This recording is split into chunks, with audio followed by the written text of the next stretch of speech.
լինում է, չէ՞, նախընտրական համագործակցություն, որ ամեն գնով մի ձև կպնենք իրար, գնանք այս ընտրություններով ինչ որ մի հատ արդյունքի հասնենք, հետո կտեսնենք ինչ կլինի, մեր համար դա ընդունելի չէ,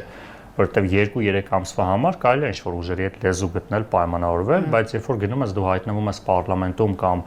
առավել եւս իշխանության մաս ես կազմում ու դրանից հետո համագործակցությունը տապալվում է, երբ որ մեր պատմության մեջ նայում ենք բազմաթիվ դեպքեր են եղել, մենք այդ կարևորում ենք, այսինքն մենք դիտարկում ենք հնարավոր համագործակցություն, որ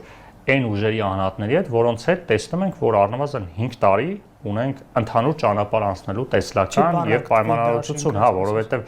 զուտ տեխնիկական միավորում անես ռեսուրսների, որ գնաս ընտրությունների, մեր համար դա ընդունելի չէ։ Եվ այդ տեսանկյունից է, որ նաև միջև այսօր դեռ շարունակվում են քննարկումները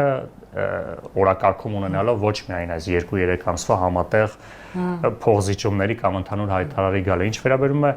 չմասնակցելուն, մեր կուսակցությունը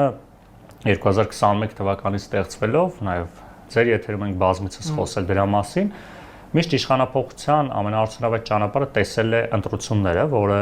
ոչ միայն օրվա իշխանության հեռացման տեսանկյունից պետք է նայել, այլ նաև ժողովրդավարության ամրապնդման, որովհետև Հայաստանում դեռևս երբեք ընտրություններով իշխանություն չի փոխվել։ Սա նաև կամրապնդի, նաև այն ռիսկերը, որ մենք ունենք, այն խնդիրները, որ կա պետության նաև կայացման մասով, շատ կարևոր քայլ է, հետևաբար ընտրություններով իշխանապողության գնալը մեր համար նաև գետնի վրա է տեղի ունեցել, դեք բազմաթիվ 25 անգամ մենք թիմ ընտրությունների ենք մասնակցել Հայաստանում, ունենալով հաջողություններ, անհաջողություններ եւ այդ ճանապարհի մեջ առաջիկա ընտրությունները մեր համար բնական հանգրվան են, հետեւաբար ընտրություններին մասնակցելը մենք համարում ենք կարևոր